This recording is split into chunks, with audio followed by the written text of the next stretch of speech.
दोस्तों, आज आपके लिए है शिक्षाप्रद कहानी लक्ष्य पर ध्यान दें। घने जंगल में पहाड़ के पास ही एक तालाब था। उसमें अनेक मेंढक रहते थे। एक दिन उन्होंने सभा बुलाई। निर्णय लिया कि इस पहाड़ पर चढ़कर देखना चाहिए यह जंगल कैसा दिखाई पड़ता है। मेंढकों के मुखिया ने एक दिन निश्चित किया कि इस दिन सभी मेंढक पहाड़ पर चढ़ेंगे। जो पहाड़ पर चढ़कर जंगल की विशेषताएं बताएगा उसे इनाम दिया जाएगा। दोस्तों, निर्धारित दिन पर प्रतियोगिता प्रारंभ हुई। पहाड़ पर सीधी चढ़ाई थी। उस पर चढ़ना आसान नहीं था।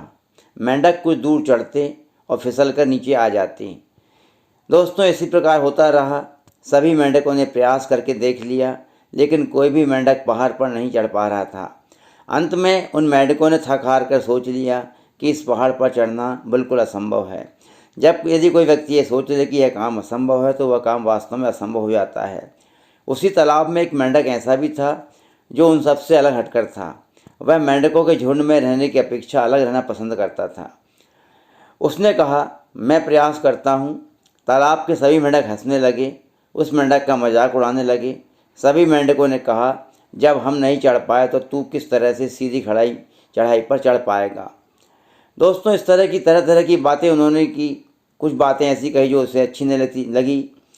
उसने मेंढकों के मुखिया से प्रतियोगिता में भाग लेने की अनुमति मांगी। उसके बाद भी उसने कहा, मुझे भी इस प्रतियोगिता में भाग लेने दें।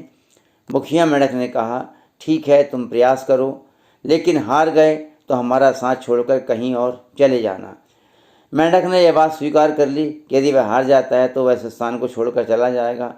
इसके बाद उसे अनुमति मिलने पर मेंढक खुश हो गया। उसने पहाड़ पर चढ़ना प्रारंभ किया। अभी कुछ दूर गया ही था कि फिसल कर नीचे आ गिरा। पुनः उसने प्रयास किया, लेकिन इस बार भी पहाड़ से गिरा। लगातार कई बार उसने प्रयास किए। दोस्तों, अनेक बार प्रयास उसने किए, कई प्रयास किए। नीचे खड़े सभी मेंढक टर्रा रहे थे, उसकी हंसी उड़ा रहे थे।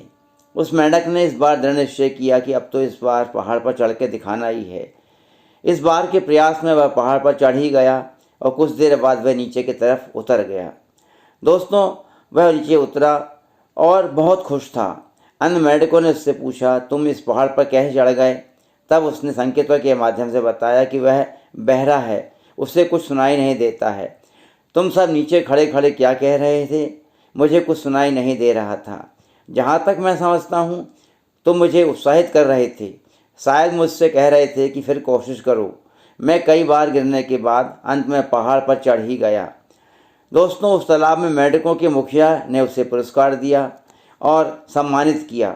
उसे अपने साथ रहने के लिए प्रेरित किया, उत्साहित किया। कहानी से क्या शिक्षा मिलती है? कहानी शिक्षा मिलती है, हमें यह सीख मिलती है कि हमें हमेशा अपने लक्ष्य पर ध्यान केंद्रित करना चाहिए। हमें अपना ध्यान यहाँ वहाँ नहीं भटकाना चाहिए। जब हम लक्ष्य पर ध्यान केंद्रित करते हैं तो हमें हमारा लक्ष्य अवश्य ही मिल जाता है। दोस्तों, मेरी ये कहानी आपको पसंद आई होगी, इसे लाइक करें, चैनल को सब्सक्राइब करें और आपके विचार मुझे कमेंट बॉक्स में देना ना भूलें। मुझे आपके विचार का इंतजार रहेगा। अगले वीडियो में आपसे फिर मिलता हूँ। Bye bye.